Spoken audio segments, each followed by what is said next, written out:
Bienvenidos a Club de Prensa en NTN 24. Transmitimos a 3 cuadras de la Casa Blanca desde Washington. No olviden que al final del programa pueden encontrar algunos apartes en nuestra página de Facebook, también por nuestra cuenta de Twitter y el audio, el podcast en SoundCloud.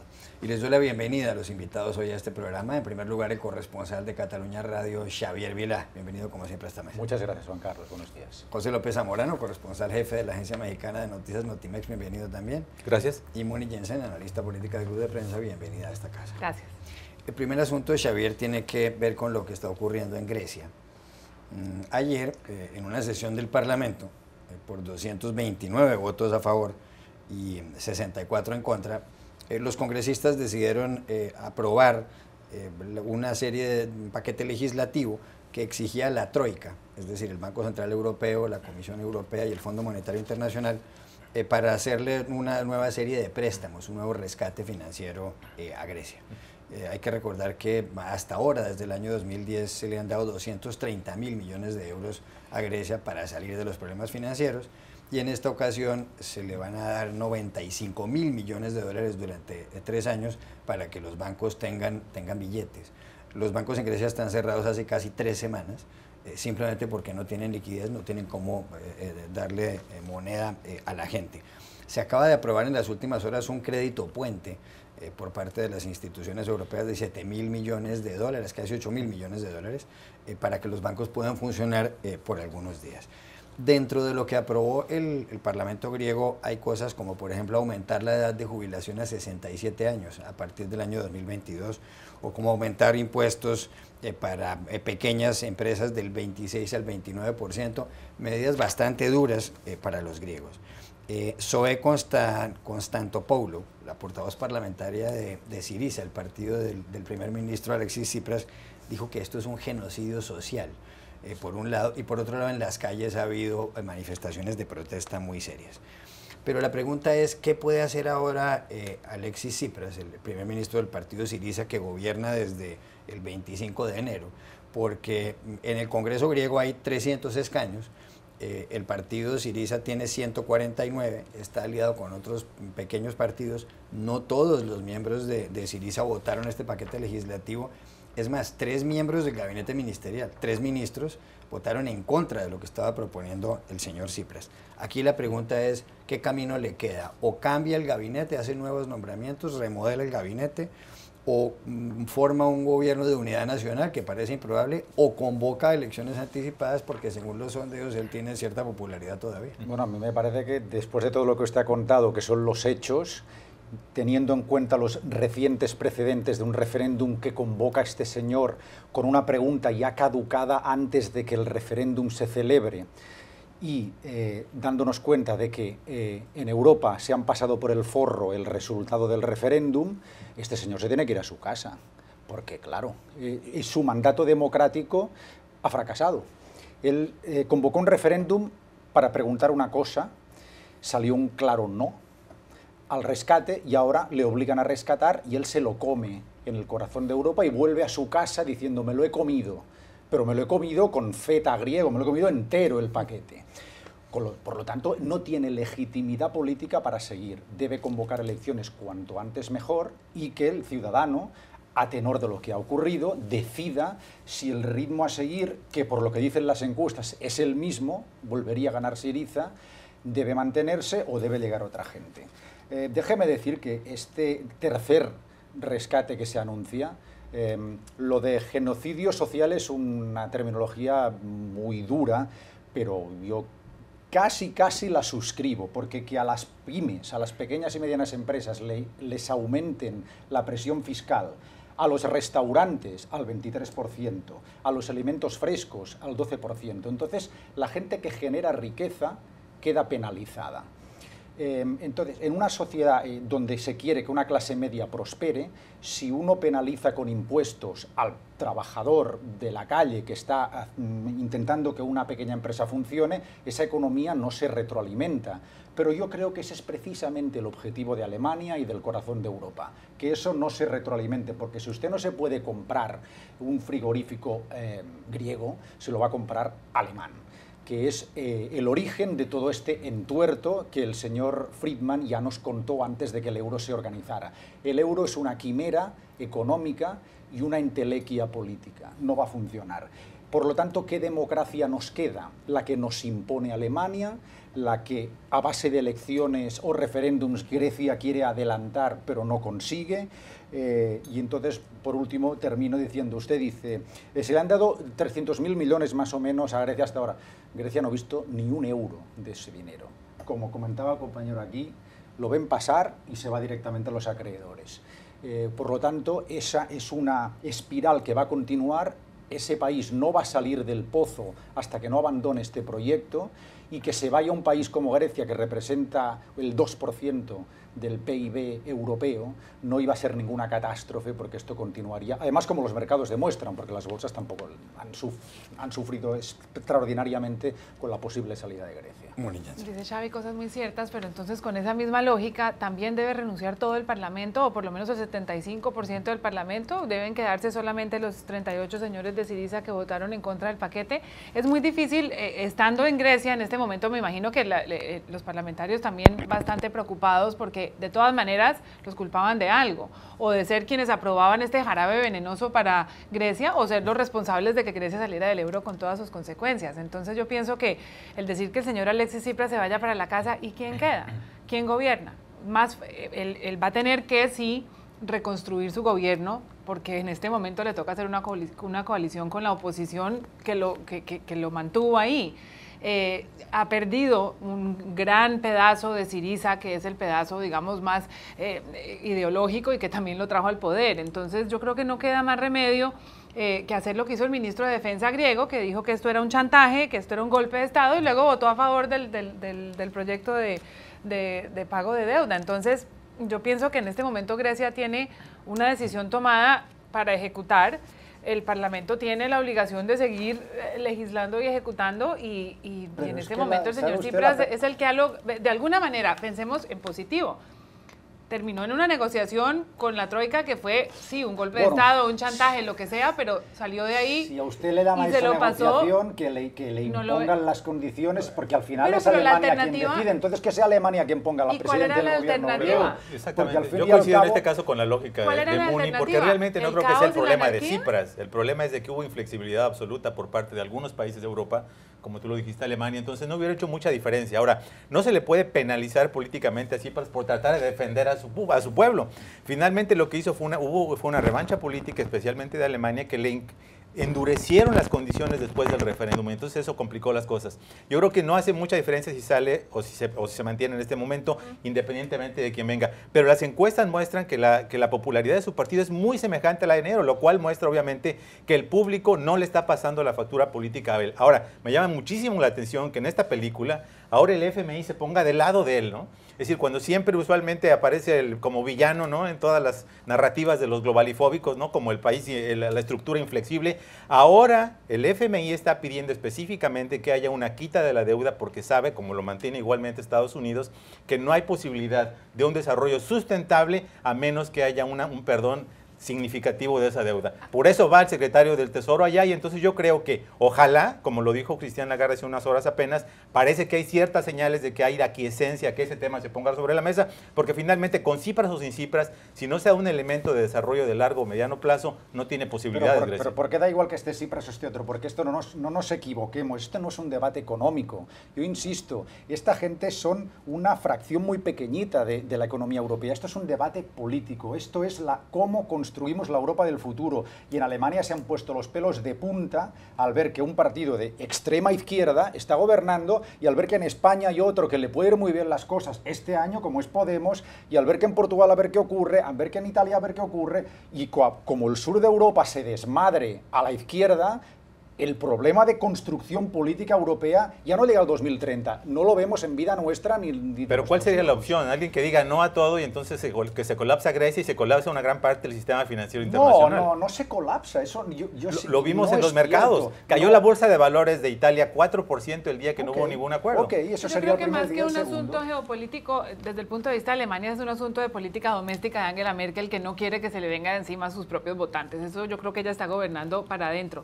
Pero sí me parece que el señor Tsipras es un sobreviviente. Si sobrevivió a la Troika y sobrevivió al Parlamento griego, pues ya que no se vaya. Ya regresamos a Club de Prensa. Volvemos al Club de Prensa en NTN 24 desde Washington. Pepe, hace 48 horas se conoció el acuerdo suscrito por una parte por Irán y por otra parte por los 5 miembros del Consejo de Seguridad de la ONU, más Alemania. Los 5 miembros del Consejo de Seguridad, los permanentes, son Estados Unidos y el Reino Unido, China, Francia y Rusia. Según ese acuerdo, se compromete Irán a no conseguir una bomba atómica a cambio de que le levanten una serie de sanciones, especialmente de carácter económico, que le ha impuesto de un lado el Consejo de Seguridad a esos países miembros permanentes del Consejo de Seguridad y por otra parte también Estados Unidos. Se calcula que si le levantan las sanciones puede entrarle a la economía iraní, pueden entrarle 150.000 millones de dólares, según calculaba ayer el editorial del diario The Washington Post. Pero ha habido críticas aquí en Estados Unidos al acuerdo. El Partido Republicano, que es mayoría en el Senado y en la Cámara, dicen que no le piensan aprobar mediante una ley al señor Barack Obama, el presidente norteamericano, ese acuerdo. Dicen que hay muchísimos defectos allí y que lo que van a hacer es enriquecer al régimen iraní, que ha ido apoyando a una cantidad de grupos terroristas.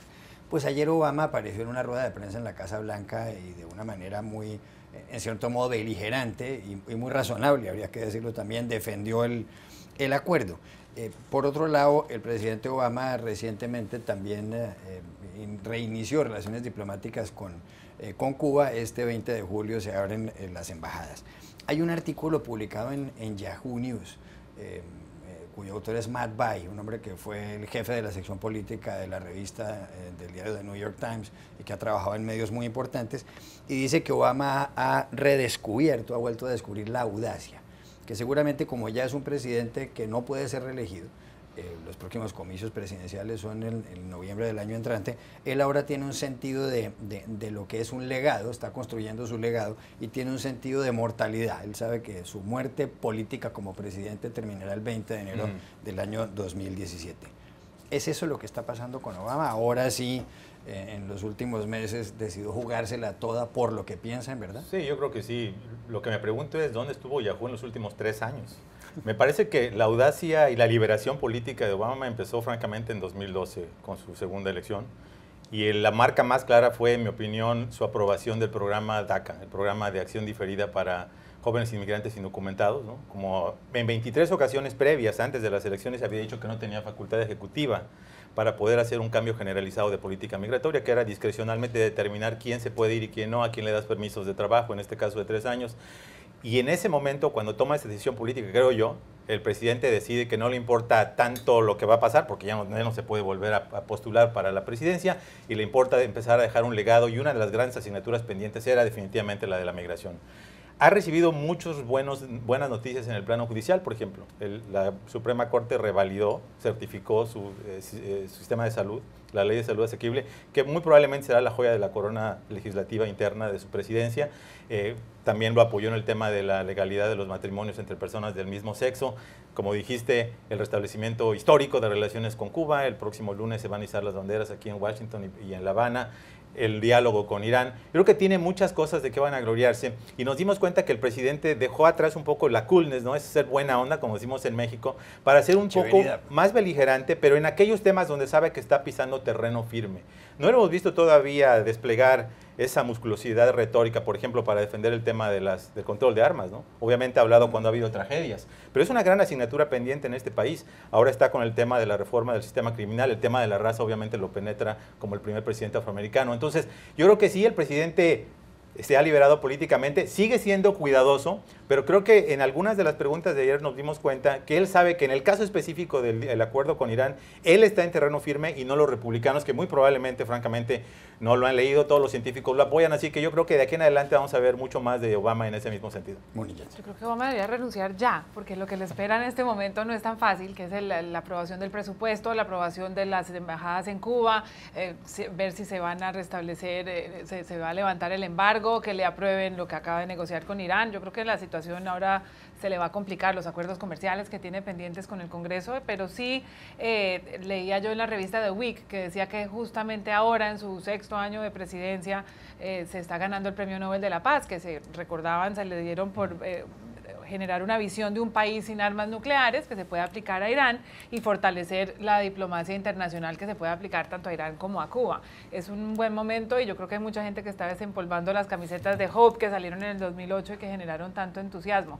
Político dice que es porque también está un poco, se ha liberado de las personas que lo habían aconsejado tantos años a ser muy cauteloso, como David Axelrod, como Robert Gibbs, que ahora tiene un equipo que le da un poco más de libertad de acción, y eso se nota mucho en sus apariciones públicas, en sus manifestaciones de emoción. Él ha llorado últimamente, ha cantado, se ha mostrado como un presidente mucho más humano. ¿Ha recobrado la audacia Obama o a ver? ¿Qué quiere que le diga? Yo creo que podemos redefinir el término audacia comparándolo ahora respecto al que él utilizó cuando escribió su libro y cuando se presentó en el 2007. La audacia de la esperanza. La audacia de la esperanza. Ustedes se acuerdan de ese libro, ¿verdad? Entonces, ¿es más audaz? Yo creo que no. Yo creo que ha decidido gobernar por decreto porque no ha tenido más remedio, porque su partido y por tanto él también ha fracasado estrepitosamente en 2 elecciones de medio término legislativas. En el 2010 y en el 2014 el Partido Demócrata se ha estrellado. ¿De qué modo? Entonces eso ha marcado naturalmente la agenda de Obama desde el día 1, porque él se ha dado cuenta, él seguramente es el presidente norteamericano que mejor se ha dado cuenta en los últimos 50 años de cómo delimitada es su capacidad de influir en determinadas cosas. Porque estamos hablando de Cuba y la noticia es magnífica, pero el embargo no se termina, ni creo que se vaya a terminar pronto. Estamos hablando de Irán y la noticia es magnífica, pero ¿sabe qué pasa? Irán, la única virtud que yo creo que Obama ha conseguido de su acuerdo es darse cuenta de que Irán va a tener la arma nuclear igualmente. Es cuestión de tiempo, la va a tener. Por lo tanto, prorrogamos lo máximo posible, pero la va a tener. Entonces, como yo ya no voy a estar aquí, que se lo coma el que viene detrás. Es otra manera de verlo. Y por lo tanto me parece que ha ejercido el pragmatismo de un modo adecuado para vendernos estas prisas que son muy típicas de segundos mandatos en presidentes norteamericanos, sobre todo en cuestiones exteriores. Cuando naufragas en casa, te vas para afuera para mostrar pecho y decir qué bueno que eres. Cambio de asunto. En Venezuela hay noticia porque la Contraloría General de la República ha inhabilitado por 1 año para ejercer cargos públicos a María Corina Machado, dirigente opositora. Hay que recordar que también había sido sancionada cuando tomó parte en una reunión aquí en la Organización de los Estados Americanos en la OEA. Pero María Corina Machado salió ayer ante los medios de comunicación y dijo que ella, sin embargo, se va a presentar a las elecciones del próximo 6 de diciembre, que ella no está inhabilitada por el pueblo venezolano. ¿Es una decisión adecuada la de María Corina Machado? Es una decisión que endurece muchísimo más la polarización que hay en Venezuela y no se sabe si esto va a generar algún cambio positivo o un endurecimiento paralelo del gobierno de Nicolás Maduro, que es lo que ha pasado en las ocasiones anteriores donde hay enfrentamientos de ese estilo. Maduro no ha mostrado mucha voluntad de negociar, sino de quedarse muy firme en su posición. Lo triste es que realmente estas noticias cada vez se reciben con menos sorpresa. Y este tipo de enfrentamientos cada vez son como parte de las noticias muy comunes de Venezuela, como son los pronunciamientos tibios del Departamento de Estado. Roberta Jacobson mandó un tuit, el departamento a través de su portavoz dijo que le preocupaban los esfuerzos de intimidar y de saltarse los procesos legales, pero realmente lo que uno piensa es para los venezolanos qué situación más complicada, porque no se ve ninguna luz, sino al contrario, una cantidad de fuerzas que cada vez están más radicales y más, pues, digamos, más intransigentes. Ya regresamos a Club de Prensa. Volvemos a Club de Prensa en NTN 24 desde Washington. Aquí continúa el debate de los otros temas. Pero les tengo una noticia, Muni, y es que en la revista Time aparece un artículo que recoge una investigación hecha por, entre otros, por David Moore, un doctor de la Escuela Feinberg de Medicina de la Universidad de Northwestern. Eso está en Evanston, en el estado de Illinois, muy cerca de Chicago. Según esta investigación, el aparato que puede determinar si uno está sumido en una depresión es el teléfono. Han hecho un cálculo entre 28 personas de 18 años para adelante y la conclusión es que quien usa el teléfono más tiempo es más proclive a estar deprimido. y sobre todo si uno lo usa en la casa, tiene más posibilidades de estar deprimido. Se calcula que una persona que usa al menos 68 minutos diarios el teléfono es porque está deprimida. Las personas que no están deprimidas lo usan en un promedio 17 minutos al día. ¿Está de acuerdo con el resultado de esa investigación? Es una muy mala noticia para los periodistas, que muchos trabajan desde la casa y viven pegados a estos aparatos. Basta con tomar algunas imágenes aquí durante los cortes donde todos tomamos el aparato en las manos y ahí va sumando los minutos. Es muy preocupante, ojalá sea falso. Xavier Vilá.